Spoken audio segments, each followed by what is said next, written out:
Hello guys, didn't see you there. I'm just cooking like 4 cups of rice to be my breakfast for like the next week. It's really easy to throw something together with. Speaking of rice, it's our big topic for today, so let's go check it out.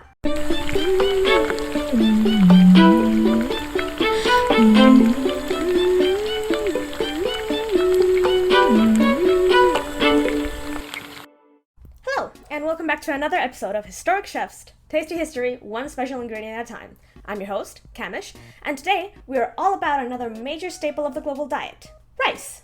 Believe it or not, rice is a cereal grain, just like wheat, barley, rye, oats, and maize. And just like all these other cereal grains, which we already cover quite a few of, rice is also a very important part of common daily dishes, including here with us in Central America. But we're getting ahead of ourselves a little. Let's go back to the beginning. Rice is basically the seed of one of 2 grass species that originated in either Eastern Eurasia or in Africa. We know that Oryza sativa, or Asian rice, has been domesticated since at least the year 6200 BCE, and Oryza glaberrima, or African rice, since at least 1000 BCE. Other than their different point of origin, the 2 species aren't that different from one another. The rice plant, of either kind, African or Asian, is a tropical crop that can potentially grow to over 1 meter tall, even up to 5 meters if it's grown in deep water. Speaking of water, it needs quite a lot of it. Rice grows flooded, usually by about 2 to 4 inches of water in canals dug specifically for this purpose. It's a very wet crop. A fun fact about rice production is that less than 10% of the rice produced globally is traded internationally, because the largest rice producers are also amongst the biggest consumers.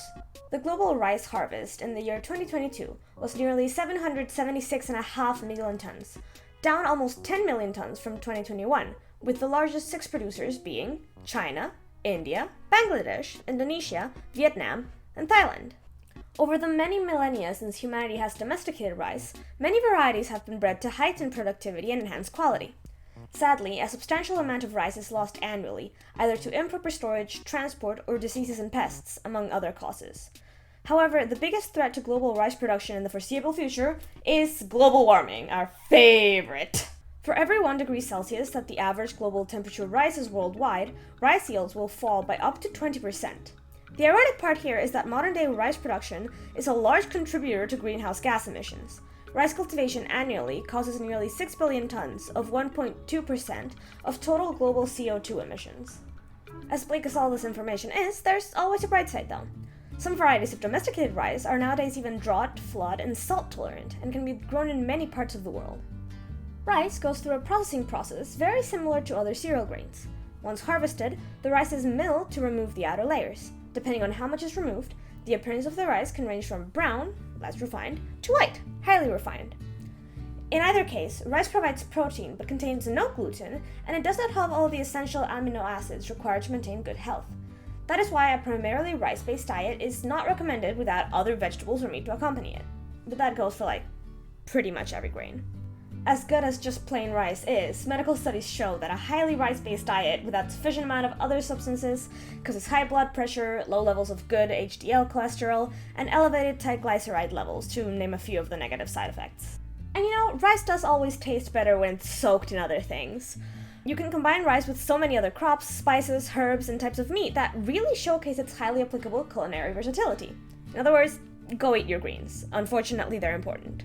Rice is an integral part of many dishes from around the world, such as sushi from Japan and Eastern Eurasia, risotto from Italy and Western Eurasia, rice and peas, or kidney beans, or black beans from the Caribbean here in the Americas, and lots of other things. I'm a massive fan of sushi myself. It's my favorite food, and it kind of really sucks that it's so expensive. But hey, at least this episode is free. And I hope you all enjoyed it as much as I enjoy a good roll. If you did, please, as always, leave a like and press subscribe, as well as comment. I'd love to hear from you. Once again, I'm Camish from Historic Chefs, Tasty History, one ingredient at a time. See you next time. Peace, love, and turtles. Join us next time to shine the spotlight on the mother crop of the Americas, maize.